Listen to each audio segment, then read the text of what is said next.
prosecution to complete their investigation. They are expected back in court on May 27, 2022. Another suspect was also arrested for abetment of crime in the protracted Boko disturbances. According to police, the suspect is believed to be an illegal arms dealer, and there are reports that he is one of those who supplied the arms in Boko.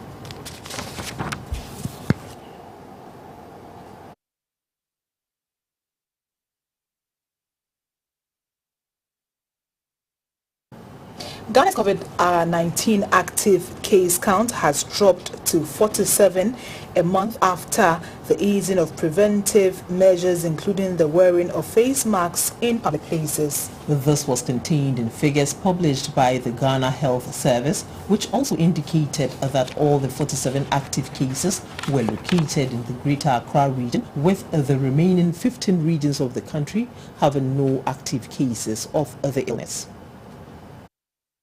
The decline in cases we due to two things. Reasonable number of people have been vaccinated for now. It's not up to what you want to achieve, but still you can say that when you have a lot of people residing, reasonable people have been vaccinated. So it minimizes the risk of infection and even the severity of the disease. So that's the main one. The other one is that the viruses on their own tend to get weakened with time. So their infectivity reduces. And that one also is the reason why we may have to get low numbers. So normally what happens is that if you tend to have a new variant that has a very high infectivity, then it can change the numbers. But for now, that's why we are actually urging Ghanaians to make sure they get vaccinated, so that even if you get a new variant, then there will not be any spike in the figures. So I think that if you look at the figures, particularly in the ECOWAS region, the decline in figures is across all the regions. So clearly, the risk of getting infected is low. Now that we have very minimal infection, this is the best time for us to get vaccinated, so that even if you tend to have a new variant coming on board, you have to get one thing. And I think that's what we want to focus on. Let's get vaccinated. Let's get vaccinated, so that we are not taken by other events. So our plan is to keep on with what we call the national vaccination campaigns. Hopefully by the end of later part of this month, we will do another one, so that we try to bring the vaccine skills to the clients as possible. What we want to tell Ghanaians is that yes, we are experiencing very low figures, but the pandemic is not over. So until WHO declares the pandemic over, they don't say we are out of the woods. If you look at other countries that are actually putting away all their masks, their coverages are around 70 to 80%. We are not there yet. So we still want to focus on Ghanaians to get vaccinated. This is the best time for us to get vaccinated, so that we are not thinking about events in the future. Let's say if Ghana, you even get somebody come from outside Ghana and bring it. So at times maintaining zero it will be difficult. So I don't think the zero is the ultimate. The issue is the numbers that must be below, so that the infectivity is very minimal. I think that's what we're aiming for. And then whereas the risk of infection is very, very minimal when the population is vaccinated. That's why we're trying to push for what they call the herd immunity. At a certain level, a proportion of the population are immunized against the pathogen, so that those who are not being immunized are protected from getting the disease. So that is the concept we are pushing. And we can only achieve that when our vaccination coverage levels are quite high, maybe around 70. The National School Feeding Caterers Association is demanding an increment in the school feeding grant following increase in prices of food items. According to the caterers, food prices have increased multiple times, but the government still pays 97 pesos per plate, making it extremely difficult for them to continue cooking for the pupils and students in various schools. The public relations officer for the National School Feeding Caterers Association, Adizatu Amanua Ankra, at a news conference in Accra, called on the President Nana Akufo-Addo to instruct the appropriate authorities to address their concerns immediately. We spoke to the secretary to the School Feeding Caterers Association, Madam Helena Appiah, on this development. We started with 80 pesos, and after 1 year it was increased to 1 cedi with minus 3 pesos tax, so you are being paid 97 pesos per head. It's just by the grace that we are serving the kids with 97 pesos. Beginning, the things were not hard like this time. Now commodities are rising up, so we can't do it anymore with 97 pesos. According to DES, school has resumed this Tuesday, but the Gender Ministry says Monday we should go and cook for the kids. But I'm sorry, we can't do that. It's not about we will not do them now. We've cooked for 2 days already, which we have not received payment. But our concern now is they should increase it to 3 cities before we start the second term feeding. Right. We told them our mind. We want 3 cities. It's negotiable, but we can't cook with 97 pesos. They said it's still the same 97 pesos. And as we speak, they all are 2 terms. Last year 3 terms, and this year 1st term.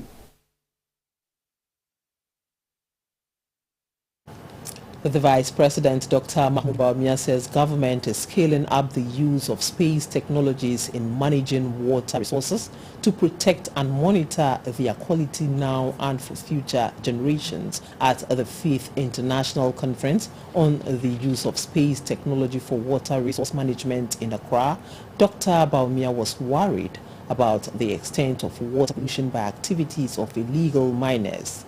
He said employing space technology along water resources will help curb the rampant degradation of the country's water resources. The University of Mines and Natural Resources, Sunyani, about 60% of the country's water bodies are polluted by various human activities. They say the fast degradation is a serious threat to the nation's future if not stopped by adopting modern technology. Lack of effective monitoring along the water bodies has contributed to this fast degradation.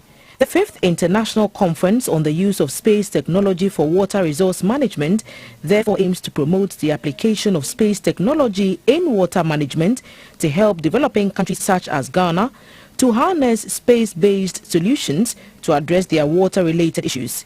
To the experts at this gathering, space technology has a growing role in water resource management, from monitoring floods to assessing drought risks, and it is important for countries to employ this technology to protect water resources. We also promise that we will pursue and use the recommendations and suggestions to achieve our mandate in the area of the use of space science technology in natural resources, not particularly water resources, but natural resources development. The Minister for Education, Dr. Osei Yao Iduchum, said developing STEM at the basic level remains key in making strides in space technology. I don't want space science to be the preserve of scientists and university professors, or those who are doing master's degrees. If we start early, then we can build on what we know as the 10,000-hour rule, which is well tested and documented, that people who we refer to as geniuses have done something over and over and for many years. So by the time our students get to high school, they know something about space sciences and technology. The Vice President, Dr. Mahmoud Bawumia, said while employing space technology, government will also develop an effective policy framework to support institutions. Illegal small-scale mining, or galamsey, as it is popularly called, has caused most of the water bodies in localities where it is practiced to become polluted, and as such progressively costly or again extremely difficult to treat for utilization. We want to strengthen our use of space technologies to safeguard and monitor those water resources and ensure their worth and quality are protected now and for future generations. Proposals gathered at the 4-day conference will be submitted to the government to draw up effective means to adopt space technology to manage water resources.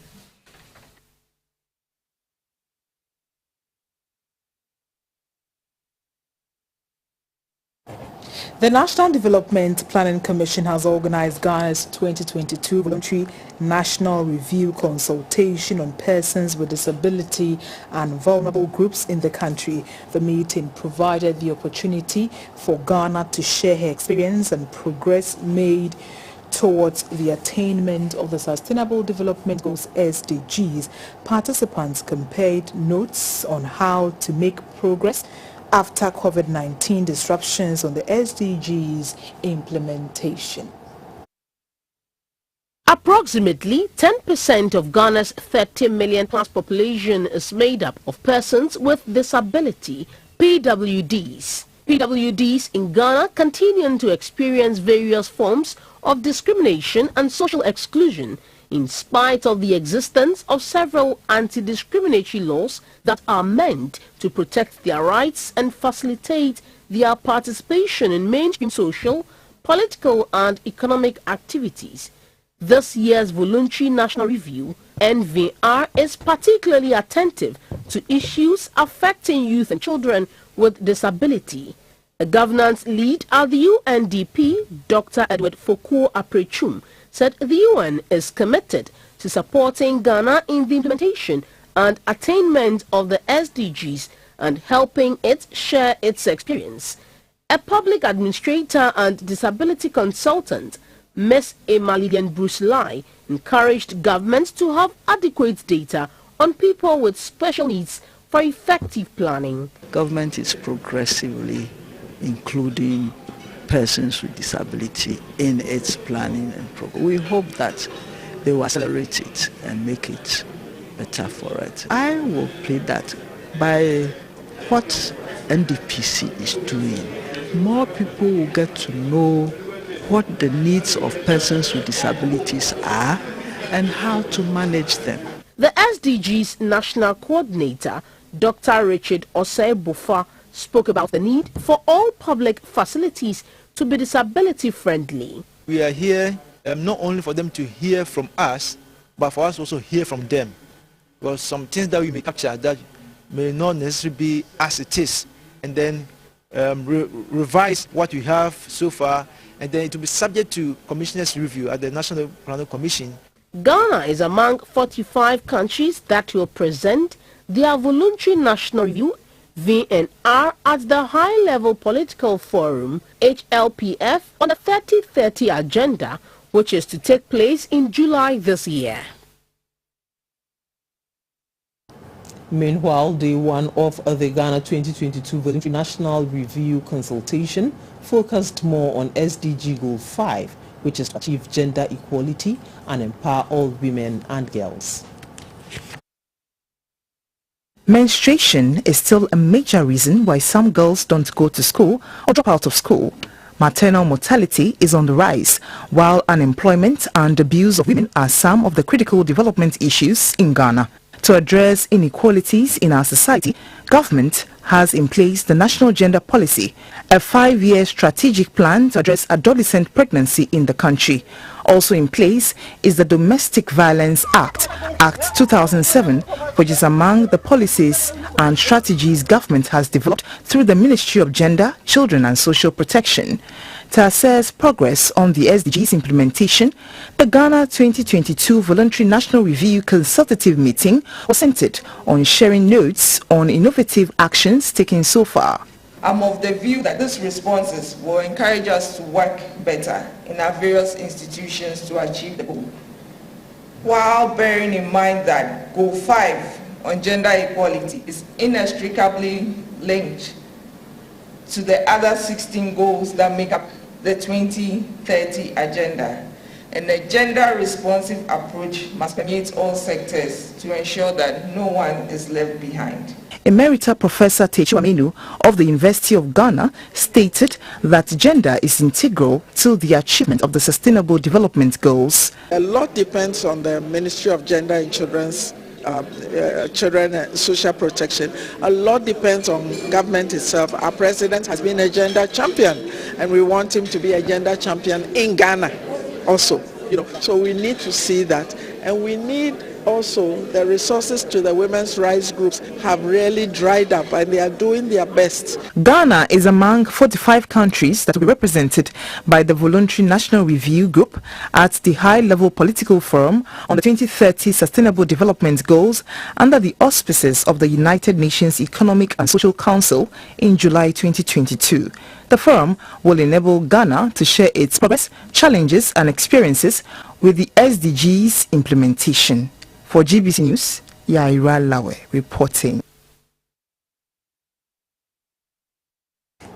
A campaign to protect cassava from existing and new diseases has reached Wenchi in the Bono region. A scientific research group known as the Central and West Africa Virus Epidemiology WAVE is spearheading the campaign.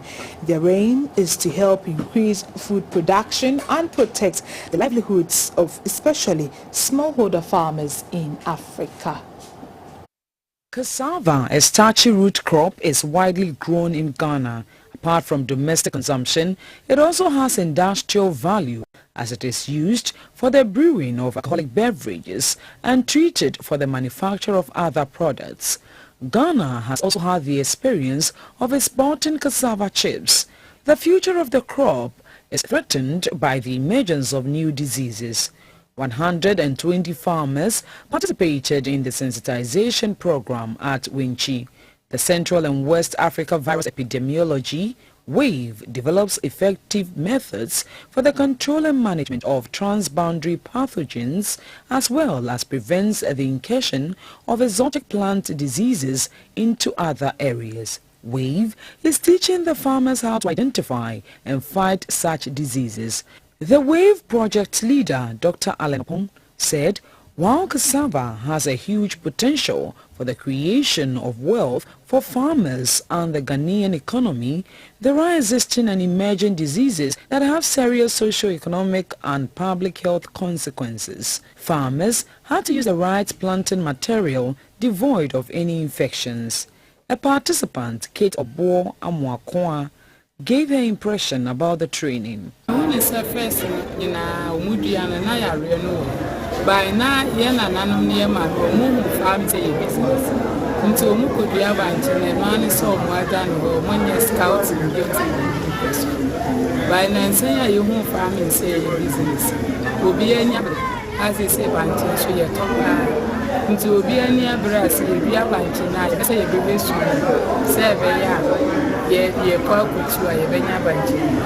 The campaign is taking place in 5 districts in the Eastern, Volta, Bono East and Oti regions. Central and West Africa Virus Epidemiology was launched in 2015 with funding from the Bill and Melinda Gates Foundation and the Foreign Commonwealth Development Office of the United Kingdom.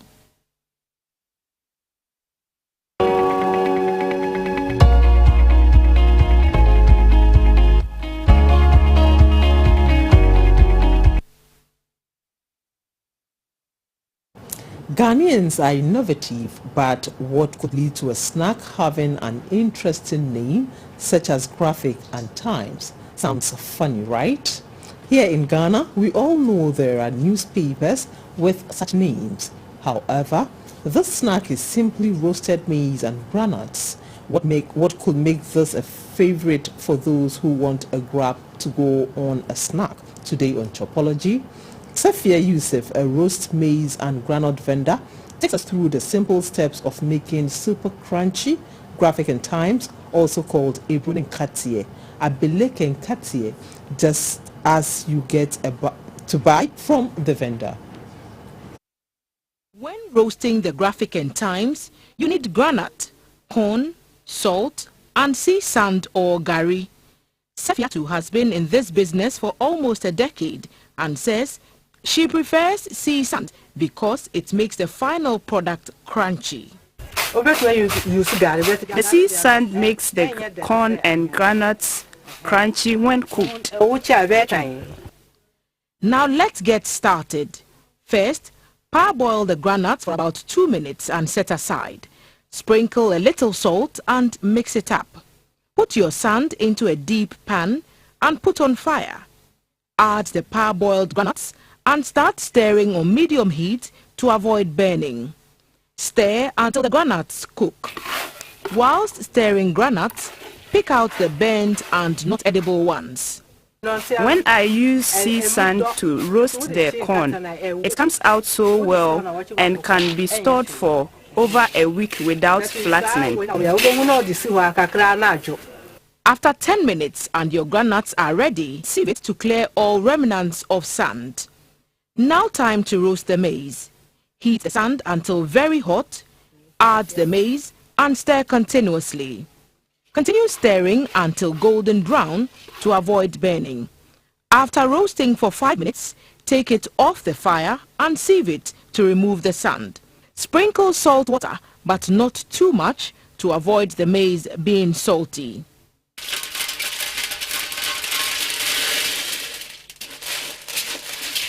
So, how did this snack come by its name, Graphic and Times? Well, the groundnut and roast corn duo is packaged and sold in old newspapers, and in Ghana, any newspaper is fondly referred to as Graphic, and hence the christening of this snack as Graphic and Times.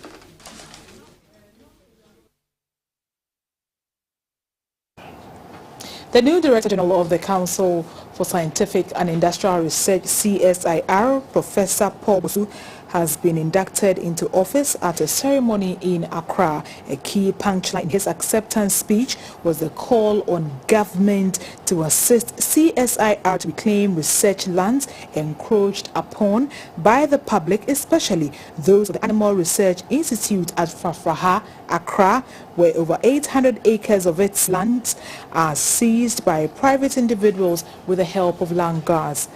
That was a salvo of some sort in the event where the CSIR family had gathered to entrust leadership for a new direction. Napoleon Atikito with the details. The Council for Scientific and Industrial Research, CSIR Ghana, has Professor Paul Bosu as its new Director General. He got the nod from a selection panel, which then decided to elevate him from the Deputy Director General to the substantive position. Professor Paul Bosu is an insect entomologist who joined the CSIR in 1994 as Assistant Research Scientist with the Forestry Research Institute of Ghana, one of the 13 institutes under the Council. He obtained his bachelor and master's degrees from the Kwame Nkrumah University of Science and Technology, KNUST, and a PhD at the University of North Arizona, USA. His induction ceremony was witnessed by some past Director Generals and all 13 corporate directors of CSIR. Also present were the Chairman of the Parliamentary Select Committee on Science and Technology, Dr. Emmanuel Mafo, the Chairman of the Governing Board of CSIR, Professor Robert Kingsford Adabo, officials of the Ministry of Environment, Science, Technology and Innovation, as well as science-based organizations. As I speak, our lands at the Animal Research Institute site at Kantamanso here in Accra are under siege from land guards and miscreants, and it is a desperate situation. I would like to use this opportunity to entreat government and all stakeholders who have a say to help save and protect CSIR lands. Professor Bosu's predecessor is Professor Victor Kwame Achimai. He expressed belief in his former deputy to steer the CSIR progressively. Be prepared to be misquoted, misjudged, and frowned upon. It is all part of the job, and I can attest to that. But the most important thing is that the position of DG is a fulfilling job, and you have the unflinching support of all. Other speech makers at the event were the Chairman of the Governing Board and an advisor to the Sector Minister. They underscored the importance of science and technology to development through research. The CSIR is Ghana's foremost scientific institution.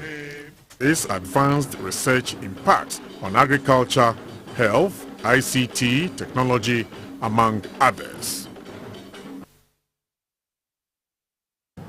The burial rites for the late Manhenu of the New Juabin traditional area, Dasibre Professor Emeritus Oti Boateng, are underway in Kufodua, the eastern regional capital.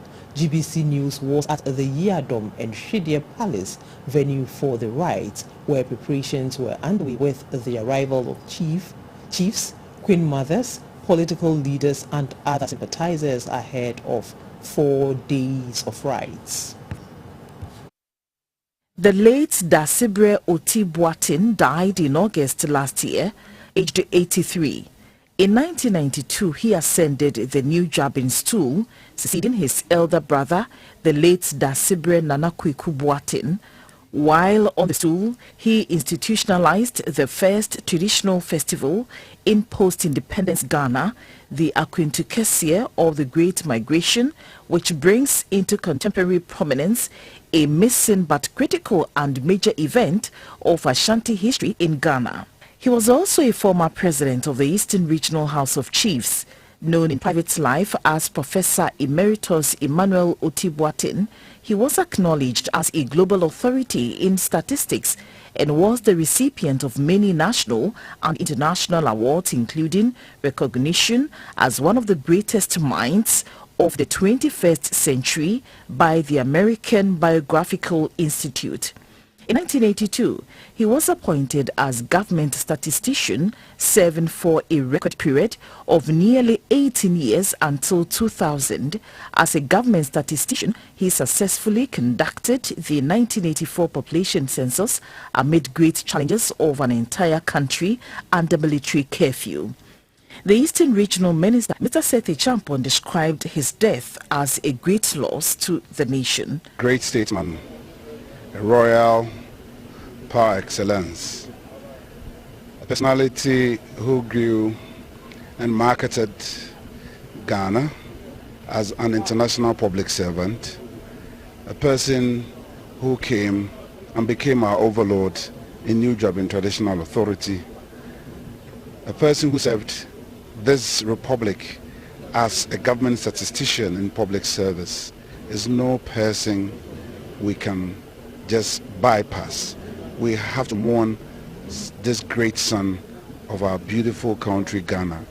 For us in the Eastern region, we've lost a big, wise counselor who always offered us words of wisdom in public service and in our own traditional settings.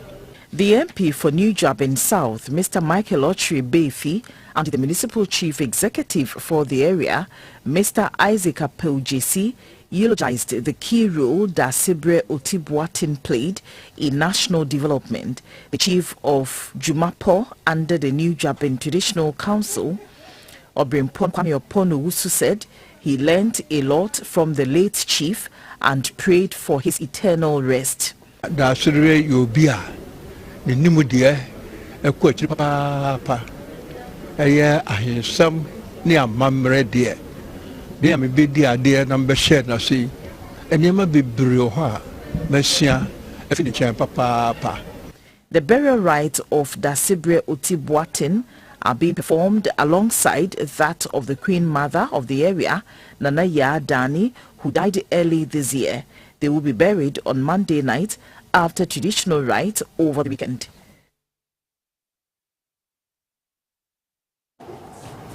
You're watching News Hour live on GBC News. Time to make way for business with Dorothy Ajimai.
This segment is brought to you by Quick Credit and QNet. Good evening and welcome. I am Dorothy Ajimai. In 2018, Ghana had its first building code. Prior to this, it was free for all in the building and construction industry with no clearly defined standards. To further ensure that standards are adhered to in the building industry, MC Basheme Ghana has opened its concrete center, office and factory here in Accra. It is to provide concrete technology capacity development, concrete assessment and provide solutions to the concrete challenges in the country. The building code launched in 2018 set regulations for areas safeguarding during construction, site development and land use, energy efficiency and sustainability, materials used in the construction of buildings, among others. Concrete is one of the materials used in the construction industry in Ghana, but sometimes it hardly meets the international standard set. The opening of the office of MC Basheme Ghana, its training center, is purpose to promote standards in concrete use in the country. The provost at the College of Engineering at the Kwame Nkrumah University of Science and Technology, Professor Mark Adom Asamoah, said the time is apt for a collaboration between academia and industry and ensure the bar is raised in ensuring standardization in the construction industry. The emerging economy of Ghana, with an increasingly urban population, causes massive sustainable infrastructure development, which cannot be achieved without a strong chemical admixture. It is therefore timely that MC has constructed this factory to meet the local demand for chemical admixtures, as well as provide repair and rehabilitation solutions in the country. The managing director of MC Basheme Ghana, Mr. Noble Bediako, said in promoting standards in the industry by placing emphasis on concrete work, the company has, among other interventions, trained over 7,000 artisans, engineers and architects. I firmly believe that if care is not taken, we will be facing an acute lack of skilled and professional artisans in the near future. And on the back of this, my earnest appeal will be to call on other partners in the industry to join forces and lead a campaign to resolve this persistent issue. I'm aware of a number of initiatives from the German government, for example, through a number of German institutions in support of technical trainings and skills development, which we are part of. I would strongly suggest the inclusion of soft skill training skills in these programs.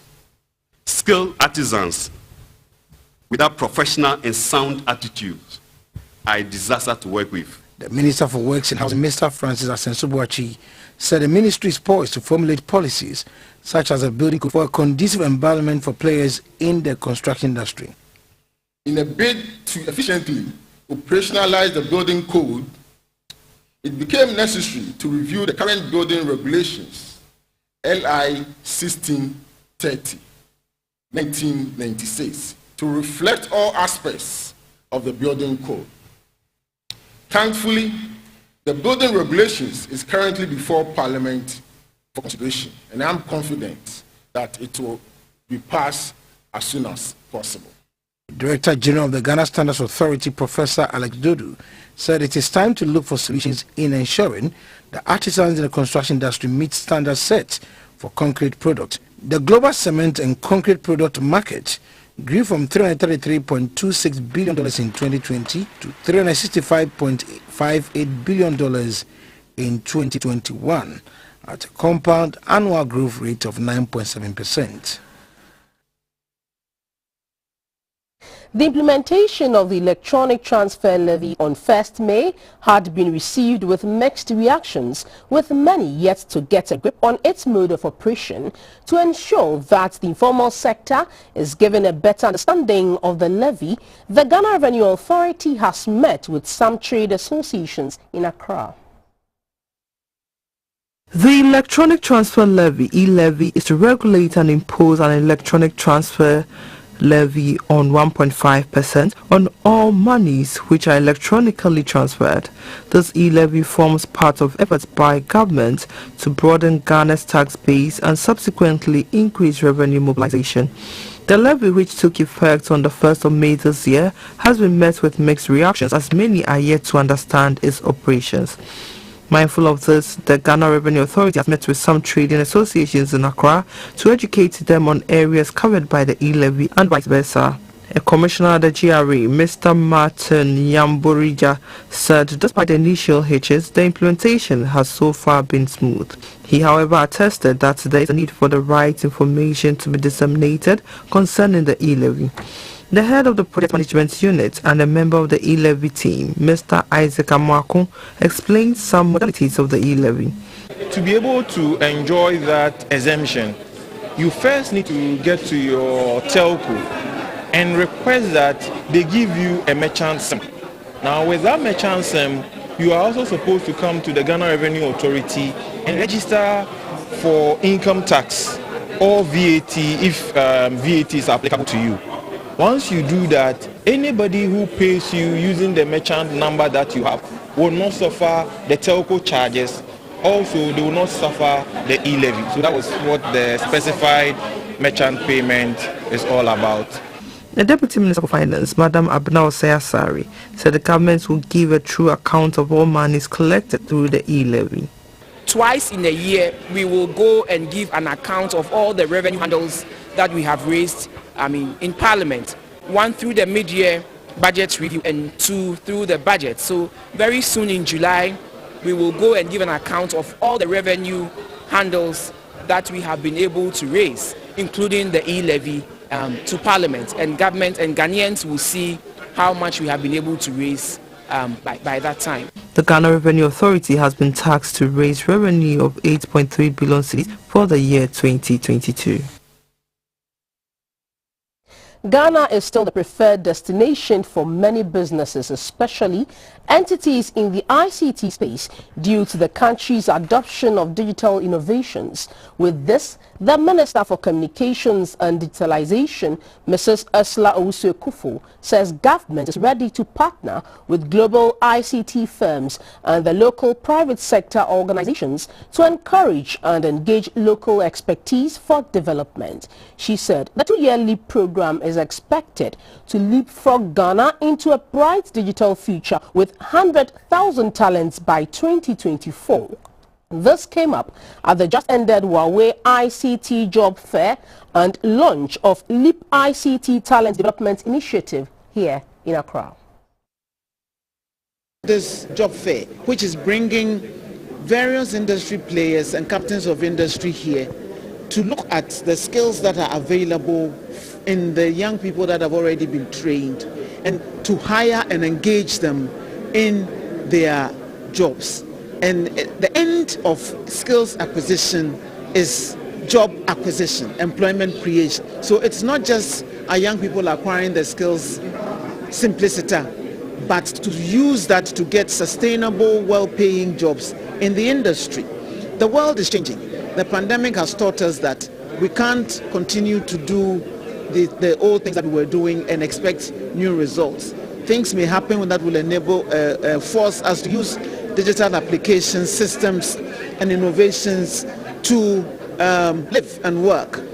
Now we need people who have those skills that will enable us to engage in the new world of work that is opening up. And that is why the various skills acquisition initiatives that are ongoing through the public and private sector participation, as we've been doing, and they indicated that over 50,000 people have been granted this experience already through just last year through the partnership with the ministry, and we're looking forward to doing even more. So as part of our Ghana Beyond Aid agenda, we need to grow our own capacity to manage our infrastructure. That's why we've put such an emphasis on digital skills. From the forex markets, let's have the performance of the local currency and some commodity prices.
The business segment was brought to you by Quick Credit and QNet. Coming up is the energy segment. Please stay.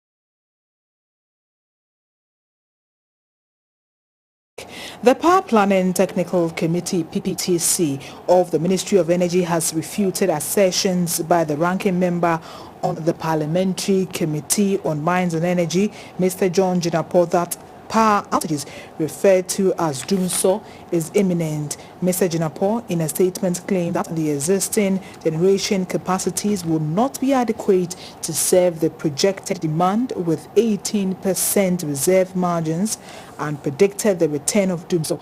This, the Energy Ministry said, is unfounded.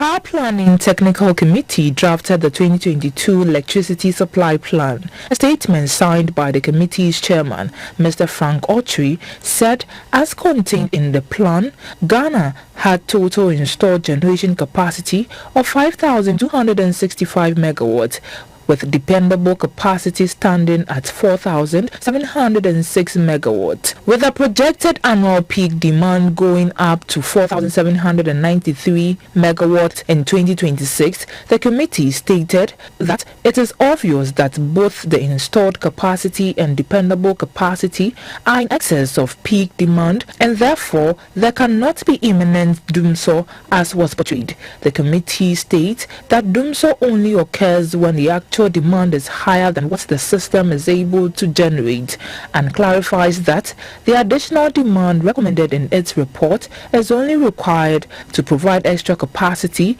to serve as reserve.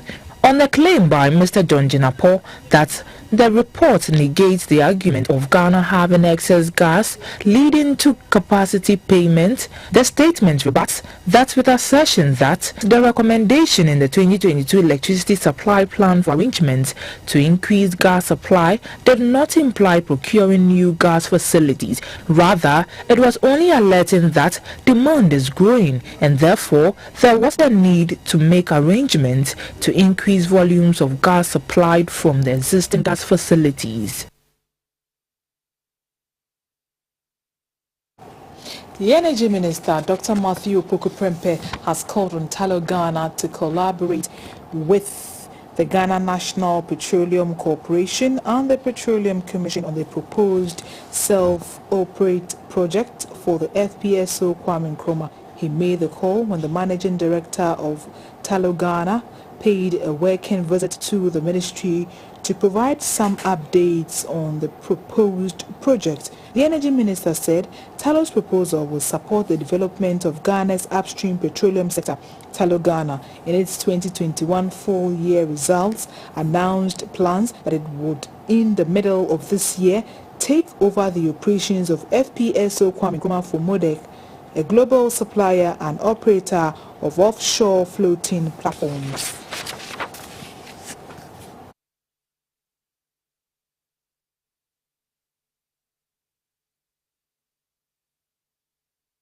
Health comes up shortly.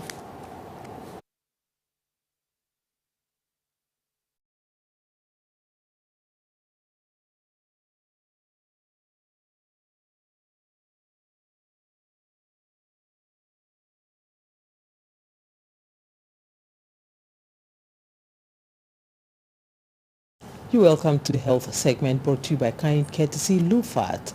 The entire Sahel region of the African continent is set to be off track in reaching the malaria control and elimination targets, except for Cape Verde, which has been malaria-free for the past 3 years. The Ministerial Forum on Sahel Malaria Elimination in Accra cited challenges such as the decline in investment, low domestic financing, and the inadequate access to essential care. A report by Sarah Fori. The global strategy targets for the control and elimination of malaria is to attain a 90% reduction in the incidence of malaria and its related mortalities. However, as of 2021, Cape Verde was the only country in the Sahel region to obtain zero malaria transmission and deaths since 2019, unlike Chad, whose cases keep increasing.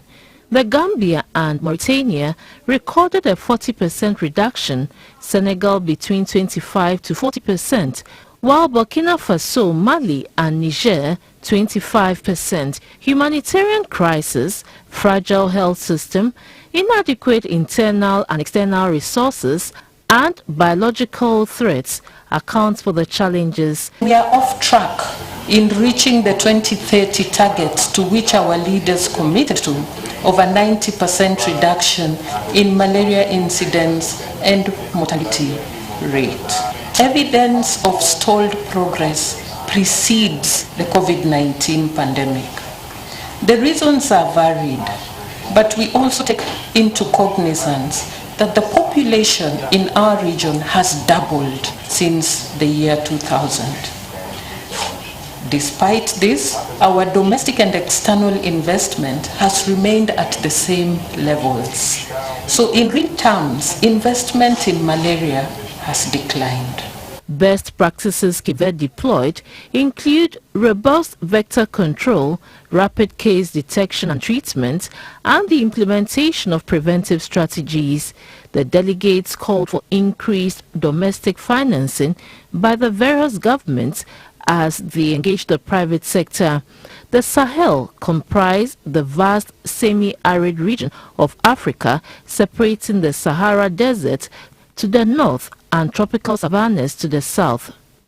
Burkina Faso, Cameroon, Chad, Eritrea, the Gambia, Guinea, Mauritania, Mali, Niger, Nigeria and Senegal are the 11 African countries that make up the Sahel region. Meanwhile, about half of the global figures on the incidence of malaria and its related deaths are from West African countries. The objectives of the forum were to strengthen regional coordination, surveillance and research aimed at controlling transmission of malaria. They unanimously adopted the scorecard developed by the West African Health Organization to track progress made towards elimination, prevention, diagnosis and treatment of malaria in the Sahel region. The segment was brought to you by Kind Low Fat Tablet and Suspension.